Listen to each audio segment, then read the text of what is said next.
Muy bien, nos encontramos una vez más, pues teniendo estas sesiones clínicas. El día de hoy reforzaremos parte de los temas que hemos visto anteriormente, que fue el manejo de la hiperbilirubinemia y el tema más reciente, que es el de la encefalopatía hipóxica isquémica.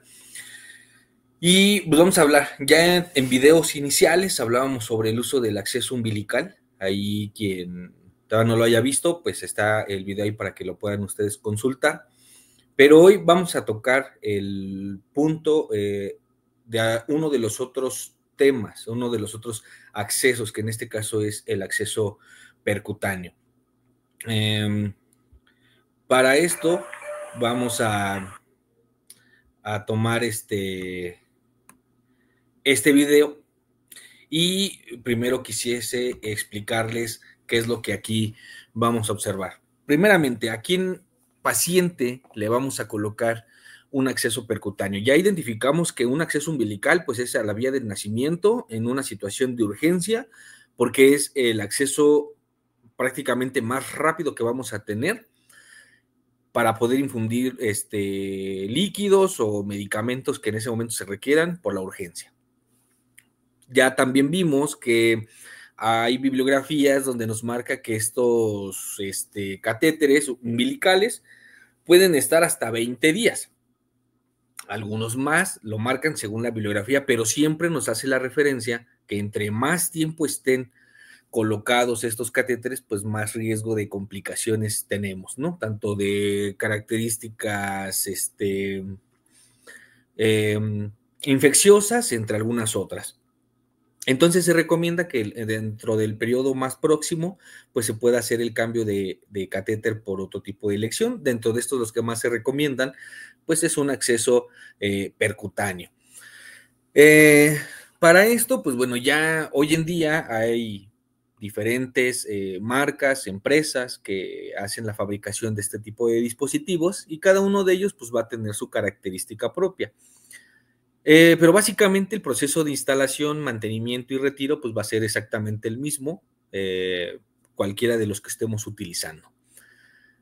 Una vez que nosotros ya elegimos y que nos quede claro que este tipo de catéteres no es de urgencia, no es una colocación de ya la tenemos que colocar ahorita, es una elección que tenemos que hacer eh, eh, bajo una cierta evaluación del paciente y que previo a este debe de tener un acceso.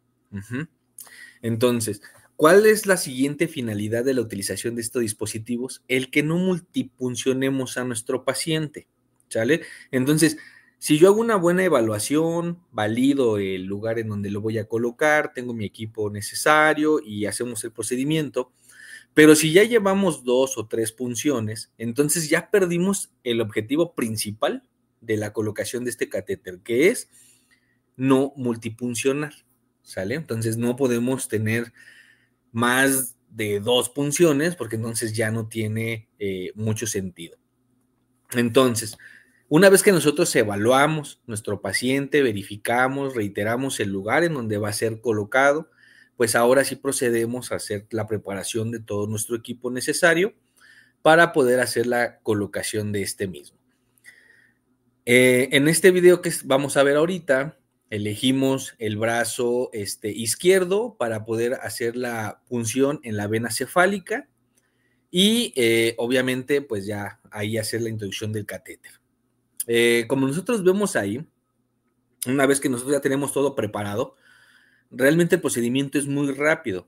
Va a haber sus particularidades, pero pues bueno, finalmente eso es lo que vamos a ir adquiriendo con la práctica. Ahí vemos al inicio pues una ligadura, ¿no? Que nos hace la función de un torniquete. Dentro de la descripción del procedimiento se nos marca que debe de haber una segunda persona, la cual va a ser el mismo procedimiento, una técnica de lavado de manos quirúrgico, la colocación y el calzado de la bata y de los guantes, y con su dedo, pues va a ser la función del torniquete, donde pues generaría menos presión, digámoslo de esa manera. La realidad, al estar dentro de la práctica, pues es que muy pocas veces, en muy pocos lugares, contamos con la participación de una segunda persona para que nos ayude en el procedimiento. Por eso es que yo les decía, no debe de ser de urgencia, debe de ser programada para tener la mayor cantidad de los recursos disponibles, tanto de materiales como humanos, para poder hacer este procedimiento. Bien, la realidad es que no lo tenemos, pues bueno, colocamos un torniquete a base de nuestra ligadura para poder hacer la dilatación de este vaso y poder hacer la punción. ¿Qué más necesitamos? Necesitamos nuestro catéter. El habitual es el de 2 French, que nos puede servir tanto para un paciente prematuro como para un paciente de término. Tenemos ya también para pacientes más grandes los de 3 French, que también es por instalación percutánea. Y ya para un paciente pediátrico adulto, tenemos unos del 5 French. Estos catéteres podemos encontrarlos unilumen o bilumen. En la mayoría de los casos, ya la verdad es que el que se utiliza es el bilumen, pero a diferencia de un catéter venoso central, de cualquiera de las otras marcas que hay, las dos salidas de nuestro catéter salen a la misma altura. No tenemos una proximal y una medial. Los conectores, en ocasiones sí viene uno más corto y uno más largo, pero simplemente por identificador, pero realmente es que no hay un lumen distal o medial. Y esto hace en algunos casos que tengamos ahí, aunque tengamos un catéter bilumen, que nos dificulte para el paso de medicamentos o soluciones, ya que algunas de estas se pueden precipitar. Muchos de los casos, pues bueno, tenemos el manejo de electrolitos con vancomicinas o imipenem, que en algunos de los casos se diluyen con glucosa, sal 5 y demás. Pues bueno, puede llegarse a tornar la parte de la cristalización. Y como el lumen es muy pequeño, pues eso va a obstruir y pues bueno, nos va a generar resistencia al manejo de estos dispositivos. Entonces, pues bueno, esa es la parte que habría que evaluar. Hay algunos otros catéteres que no tienen dos salidas, o sea, el conducto de ese catéter se va a dividir en dos, o sea, no se combinan hasta que salen del catéter, es donde puede haber una combinación de estos componentes.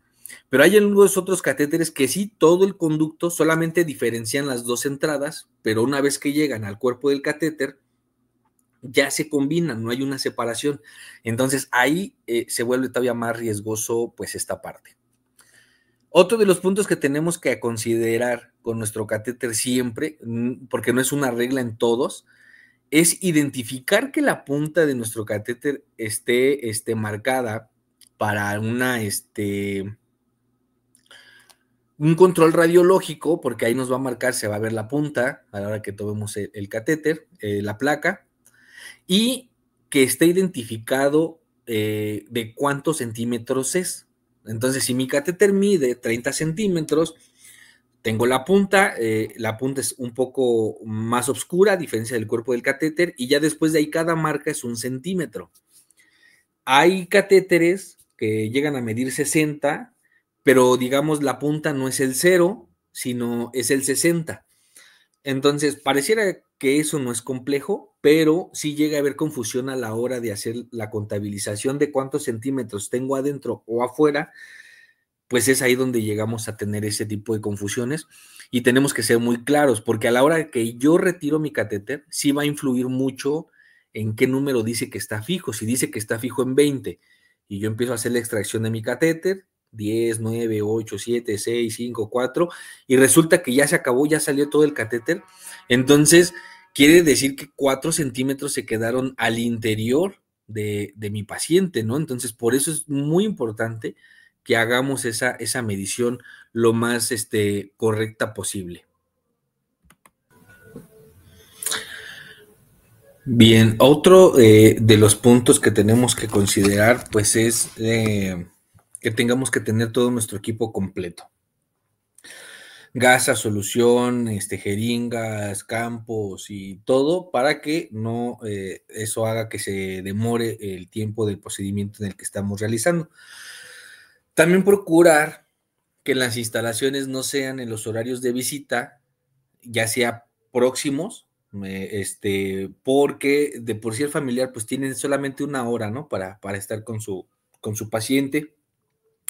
Y si nosotros ocupamos ese lapso de tiempo para hacer el procedimiento, pues la cortamos, ¿no? Ese tiempo de visita que puede estar, entonces preferentemente pues hacerlo en un horario que no sea el de la visita y reiterar que no es un procedimiento de urgencia, entonces no tendríamos por qué interferir con esa cuestión porque lo podemos programar, ¿no? Para qué horario es en el que vamos a hacer la instalación. Previo a esto, pues bueno, ¿qué vamos a preparar? Nuestro lebrillo o nuestro riñón, solución salina y nuestra heparina. Nuestra heparina de 1000 unidades, pues más o menos vamos a vertir unos 50 mililitros de solución salina y vamos a tomar lo que es una jeringa de 5 mililitros, hacemos el llenado, regresamos toda esa heparina nuevamente al frasco y nos viene quedando una gota y el bañado de la jeringa. Esa gotita va a equivaler más o menos a 100 unidades. Entonces, si esas 100 unidades nosotros la vertimos a los 50 mililitros, más o menos vamos a tener una cantidad aproximada de 2 unidades por mililitro, ¿vale? Una vez que nosotros tengamos esa conversión de 2 unidades, pues nada más requerimos, fíjense, 2 unidades por mililitro. Y si nosotros hacemos la heparinización de nuestro catéter, de nuestro lumen, con 0.5, estamos hablando de que le vamos a poner una unidad de heparina. Esa es la cantidad que se necesita. ¿Por qué debemos de ser muy cuidadosos con estas diluciones? Porque de pronto tenemos un paciente que ingresó por dificultad respiratoria, por síndrome de adaptación pulmonar, por una encefalopatía hipóxico-isquémica, por la patología que queramos. Y días después del manejo de sus catéteres, más en las líneas arteriales, pero hablemos de lo de general, y después empieza nuestro paciente a sangrar, ya sea por vía aérea a la hora de hacer una aspiración o por los mismos sitios de punción, y de pronto entonces esa era una patología, o la pregunta es, ¿y esa sería una patología con la cual mi paciente está ingresando o es una condición agregada por un uso excesivo de la heparina? ¿Sale? Ya, de hecho, en algunas nuevas recomendaciones ya no se sugiere tanto el uso de la heparina, sino más la salinización de este catéter, más con pura solución salina, más que el uso de la heparina. Pero bueno, si la vamos a ocupar, que sea en esa concentración, entonces nos van a quedar 2 mililitros 2 unidades por mililitro, y como nada más vamos a ocupar 0.5, pues prácticamente sería una unidad por mililitro, por 0.5 mililitros que le estaríamos administrando a nuestro paciente. Realmente es muy, muy bajita la dosificación que se le estaría utilizando. Bien, una vez que nosotros ya hicimos todo esto, preparamos, visualizamos, evaluamos las condiciones, ya verificamos cuál es el vaso que tiene mejor característica para ser puncionado. Hacemos una medición previa para tener un margen de cuántos centímetros son los que tenemos que instalar. Y una vez que tenemos eso, pues ya colocamos nuestro torniquete. Si ustedes se van a dar cuenta, este video que les voy a mostrar tiene una duración aproximada de 3 minutos, entonces el tiempo que está el torniquete realmente es mínimo, solamente es para la base. Ya una vez que estamos nosotros, entonces hacemos la preparación, tomamos nuestro introductor con el bisel hacia arriba, como cuando estamos haciendo la colocación de un catéter corto, normal. El bisel también debe de estar hacia arriba. Debemos de medir a dónde queremos que llegue nuestro catéter para que sepamos a dónde vamos a puncionar. ¿Sale? Perdón. Una vez que ya lo tenemos identificado, puncionamos, hacemos el abordaje, nos va a dar retorno, aquí lo vimos, cómo se llena la cámara retráctil de nuestro dispositivo de flujo sanguíneo. hacemos un desplazamiento del cuerpo de este catéter, que es lo plástico, retiramos la aguja, hacemos una ligera presión para que no nos esté saliendo sangre. Aquí un punto importante también, o una recomendación a mi experiencia. Aún no quitemos el torniquete que tenemos acá, aunque ya nos dio retorno, hasta que empecemos a introducir el catéter. ¿Por qué? Sin el torniquete había un diámetro de esta vena, la cual nosotros decidimos que se iba a abordar. Una vez que nosotros puncionamos, pierde parte de esta presión por el acúmulo de la sangre. Si nosotros quitamos ese torniquete, en ocasiones, ¿qué va a pasar? Se va a colapsar la vena, ¿sale? Tengo flujo sanguíneo, pero yo intento meter el catéter y no pasa, y no pasa, y no pasa, pero sí tengo flujo, sí tengo retorno, pero no pasa el catéter. Por más masaje que le haga, por más posición que le dé, por más que intente lo que tenga que intentar, el catéter no pasa. Que no es porque haya funcionado mal la vena, no es porque esté en una posición incorrecta, sino lo que pasa es que ese vaso ya se contrajo cerrando su luz. Tengo flujo sanguíneo porque finalmente estoy en la vena, pero está colapsada porque primero tenía un diámetro, le puse el torniquete, aumentó su diámetro, porque se llenó de sangre, de repente yo quito ese torniquete y se colapsa la vena. Entonces ya no me va a pasar el catéter y ¿qué voy a generar? Una nueva punción. Entonces, aquí un tip es, una vez que ya está, no retiren el torniquete aún, por medio de unas pinzas, tomen el catéter. ¿Por qué con las pinzas? Porque recuerden que a la hora que nosotros nos calzamos los guantes traen talco. Yo me pongo los guantes quirúrgicos y encima de estos unos guantes estériles, pero estos pues obviamente traen talco. Entonces, aunque después yo me haga una limpieza con una gasa, con alcohol y me retire el excedente, no me garantiza que haya retirado yo todas las partículas de talco. Y si yo tomo el catéter con mis manos, con el guante y así lo empiezo a introducir, ¿cuál es el riesgo? Y hay una evidencia significativa sobre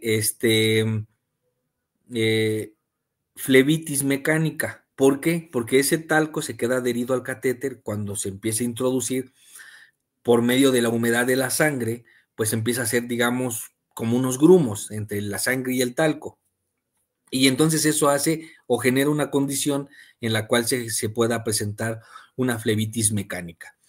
Entonces, no utilicemos los guantes. Es que no nos acomodamos con las pinzas, pues practíquele, practíquele y practíquele hasta que se haga hábil en la colocación de los catéteres conforme lo marca la técnica con la utilización de estas pinzas. Empezamos a introducir y es importante que vayamos contando cuántos centímetros son los que nosotros estamos viendo. Si se dan cuenta, cuando yo sentí que el catéter ya pasa de donde están, soltamos, dejamos de hacer presión. Cuando el catéter ya llega, despinzamos, cuando ya pasamos el área del torniquete y seguimos introduciendo. Así, aunque nuestra vena se colapse, no pasa nada porque nuestro catéter ya está adentro de esa vena. Seguimos introduciendo. Muchas de las veces hay pacientes que hay compañeros que hacen una sujeción gentil del pacientito, del neonato, del recién nacido. La realidad es que yo no habitúo a hacer eso. Mientras nosotros tengamos bien fija la extremidad en la que estamos trabajando, ya sea el pie o la mano, pues lo demás no causa nada inconveniente. En ocasiones, pues el hecho de tenerlos sujetos genera una mayor presión por el esfuerzo que están haciendo y también en ocasiones eso llega a dificultar. Ahí sí se dan cuenta, estamos dentro, pero no tenemos un muy buen retorno. ¿Qué nos hace falta? Pues que sigamos introduciendo nuestro catéter, pasamos un poco de solución para poder permeabilizar ese vaso y nos permita poder hacer la introducción. Hacemos una verificación de cuántos centímetros son los que tenemos todavía fuera de nuestro paciente para saber cuánto es lo que requerimos poder introducir. Ya una vez que verificamos, pues seguimos haciendo ese barrido del catéter Ahí se alcanza a ver y visualizar perfectamente cómo es que va entrando, cómo va deslizando. Uh-huh. Cuando tenemos un flujo constante de sangre, pues bueno, hay que limpiar. Ahí si se dan cuenta, ya tenemos retorno. En el primer intento no había retorno, pero sí pasaba la solución.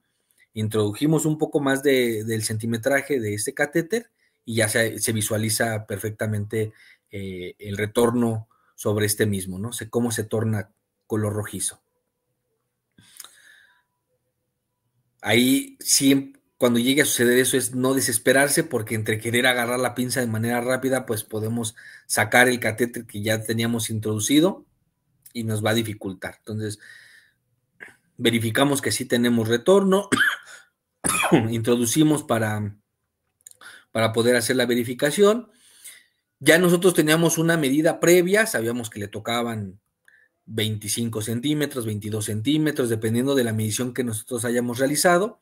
Una vez que ya tenemos nuestro catéter, verificamos con nuestra cinta métrica que viene dentro de nuestro equipo, o sea, que está estéril, para poder hacer esa corroboración, ¿no? De cuántos centímetros son los que le corresponden tener al interior. Introducimos, también otro tip es, si le tocan 20 centímetros, introduzcan 23, porque a la hora de hacer el retiro de la guía, en ocasiones se llega a salir un poco del catéter. Entonces, si yo lo dejé justo, cuando lo extraiga la guía, voy a extraer y ahora va a estar afuera, ¿no? Va a tener, le van a faltar centímetros, entonces, y cuesta trabajo, entonces, mejor desde antes, introduzcamos 2 o 3 centímetros de más, sacamos la guía y después ya nada más reajustamos, ¿no? Tenemos ahí nuestro retorno, y hacemos presión. ¿Para qué? Para minimizar ese flujo de sangre. Otro punto importante, una vez que nosotros ya tenemos esta característica, ya está en la medida que nosotros deseamos, que obtuvimos por parte de la cinta métrica, hacemos presión unos minutos para evitar que el flujo sea muy continuo. Después que nosotros fijemos, aquí va a ser importante que evitemos estar haciendo el desprendimiento de este catéter. La norma oficial mexicana no nos marca curaciones a las 24 horas, ¿sale? Nos marca curaciones a las 48 y a los 7 días, o antes, si el apósito está comprometido en un margen del más del 50% de riesgo para que se desprenda ese apósito transparente. Fuera de lo contrario, no existe una recomendación de curación a las 24 horas. ¿Por qué a las 48? Es conforme lo marca. La cascada de coagulación en una persona sana es en promedio de 24 horas para que pueda haber este efecto. Si nosotros reducimos el tiempo, lo único que va a pasar es que vamos a extraer ese pequeño coágulo que se está formando para ayudarnos a detener el sangrado y pues otra vez va a iniciar el proceso de coagulación pues hasta que se vuelva a formar. Entonces, dejémoslo ese tiempo, no le va a pasar nada, no se va a infectar, no se va a tapar, no le va a pasar absolutamente nada. Porque precisamente tiene un apósito transparente, se hizo con una técnica estéril, aséptica, y no va a pasar nada, no se va a infectar. Va a haber más riesgo el hecho de que yo desprenda un apósito, haga una curación y me vuelva a sangrar y otra vez y vamos a generarle ahí pues una lesión MARSI. Entonces no desprendamos ese apósito, que se quede así como está, y a las 48 horas ya lo cambiamos. Si vemos que a lo mejor después de las 24 horas ya no hay un sangrado activo, ya la condición clínica pues mejor un poco, a lo mejor pudiese ser, pero si no, establezcámoslo que a las 48 horas posterior a la instalación se haga la curación. Ahora sí, a las 48 horas yo ya garantizaría que mi paciente no sangraría. Si a las 48 horas posterior de la hemostasia vuelve a sangrar, entonces ya hay alguna alteración en los componentes sanguíneos, ¿no? Lo cual está haciendo que no haya un buen proceso de esta coagulopatía para evitar el sangrado. Ahora, también comprendamos que lo que estoy puncionando es un vaso de gran calibre, porque necesito que aloje mi catéter.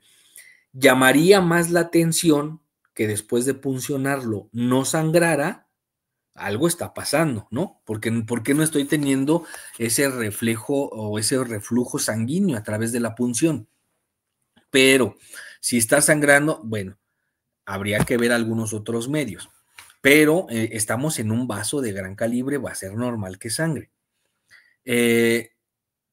Si no le podemos poner un pedazo de cinta de algodón o cinta umbilical, pongámosle un poco de gasa. Hay quienes le ponen satín hemostático y algunas otras características, pero ¿cuál va a ser el problema que tenemos? Que el satín hemostático y las demás esponjas, a la hora que están en contacto con la sangre, la absorben y se vuelven como gelatinosas. Pero una vez que va pasando el tiempo y esta se va secando, es muy difícil desprenderla porque como que se solidifica. Entonces, cuesta mucho trabajo el poderla quitar. Si no se tiene la habilidad o la paciencia necesaria o el paciente está muy reactivo, corro el riesgo de sacar ese catéter. Entonces, preferentemente un poco de cinta umbilical o cinta de algodón o un poco de gasa, la recortamos, obviamente con nuestras tijeras estériles o una hoja de bisturí estéril, hacemos un pequeño cuadrito y lo colocamos sobre el sitio de punción. Preferentemente hacemos el caracolito con el resto del catéter y sobre ese colocamos la gasa o la cinta. Esto nos va a servir para dos funciones. Una, hacer hemostasia, y la otra, cuando yo desprende el apósito, ese apósito no va a estar adherido directamente al catéter, sino va a estar adherido a la gasa o a la cinta de algodón. Y eso también me va a disminuir el riesgo de hacer una extracción accidental de mi catéter porque estaba pegado junto con el apósito. Entonces tengamos cuidado de ahí. Si yo le hago esa curación a las 48 horas, voy a garantizar con mayor certeza que no va a haber un sangrado. Y mi apósito después de esas 48 horas, ahora sí me va a durar 7 días. Si yo hago una curación a las 24 horas, existe el riesgo o posibilidad de que vuelva a sangrar. Entonces, ¿qué va a pasar? Que en 24 horas otra vez voy a tener que hacerle curación porque va a estar sucio. Entonces, no es necesario y tengamos mucho cuidado con la parte de cuántas veces hacemos una curación y de las características del por qué la pido o el por qué quieren que le haga una curación. Entonces, tiene un ligero sangrado, puede mantenerse. En verdad que le va a causar menos daño eso que el hecho de desprenderle un apósito. ¿Sale? Aunque ocupemos removedores, aunque ocupemos lo que tengamos que ocupar y lo pongamos con la mayor de las precauciones, al final es una lesión a esa capa de la piel y en los prematuros es aún más delicado el estarle desprendiendo el apósito. Entonces dejémoslo, no pasa nada, ¿sale? Vigilemos que ese sangrado no aumente, vigilemos que no haya un cambio de coloración y si todo eso no pasa, a los 7 días hagámosle la curación o después de la instalación a las 48 horas. Entonces, si se dieron cuenta, realmente el procedimiento o el proceso para hacer la colocación de catéter es muy rápido. Ahí nos quedamos, hacemos presión, verificamos nuevamente el retorno. Si es así, enrollamos nuestro catéter, ponemos nuestro apósito y pedimos la placa de rayos X. Si nosotros tenemos alguna duda, tendríamos que pedir rayos X antes de fijarlo para precisamente no tener que estar desprendiendo este apósito. Pero pues implica el hecho de tener que estar expuestos. La radiación es mínima, pero pues también hay un programa del personal operacionalmente expuesto, que es el POE, y también consúltenlo para ver que tampoco es muy factible estar exponiéndonos a los rayos X. Entonces, esa es la finalidad, esa es la cuestión que nosotros tenemos que ver con la instalación de estos catéteres. La verdad es que la técnica, pues tanto en un prematuro como en un paciente de término, como en un pediátrico, como en un adulto, es exactamente la misma técnica. Lo único que va a variar, pues es el calibre del catéter y la posición en la que vamos a tener que tener a nuestro paciente. Y pues bueno, ¿cómo vamos a saber cuántos centímetros le tocan? Muy sencillo, del punto donde yo voy a hacer la punción, en el caso del brazo, hago de la punción, la mido hacia el hombro y luego del hombro giro hacia la vena cava superior. Ya me va a dar cuántos centímetros le corresponden. Recordemos que del lado izquierdo van a ser 3 centímetros más, a diferencia del lado derecho, porque el corazón tiene una inclinación ligeramente hacia la derecha. Entonces, por eso es que del lado derecho va a haber, aunque sea la misma altura, va a haber una menor cantidad de centímetros por esa cuestión. Entonces, del lado izquierdo tiene que hacer todo el trayecto hasta llegar allá, la vena cava inferior, superior. Cuando nosotros abordamos una vena safena, una vena popitlea, de las más comunes para la colocación de estos catéteres, es exactamente lo mismo. Si yo voy a ocupar la safena, de la safena a la cavidad popitlea, de la popitlea a la inguinal y de la inguinal hacia la altura de la vena cava inferior. Me da los centímetros y procedemos a hacer la instalación. En un paciente prematuro, pues pueden ser 15 centímetros, lo que le corresponda, 12 centímetros, hablando de una vena safena, ¿no? De una vena cefálica o braquial, estamos hablando de 8, 9 centímetros que le pueda corresponder. A diferencia de un paciente de término, pues si yo canalizo una vena safena, a lo mejor estoy hablando que le van a tocar los 28, 27 centímetros, casi todo el catéter, ¿no? Va a tener que estar adentro por la distancia que tiene que cubrir. Pero entonces esa es la parte importante. Ya que nosotros podamos hacer esta valoración para determinar en qué momento sea el más apropiado para hacer el cambio pues de este catéter. ¿Sale? De un catéter umbilical a un catéter PIC. El catéter umbilical, les repito, puede durar hasta 20 días exagerado, pero entre más días pasen, más son los riesgos a los que se va a ver expuesto.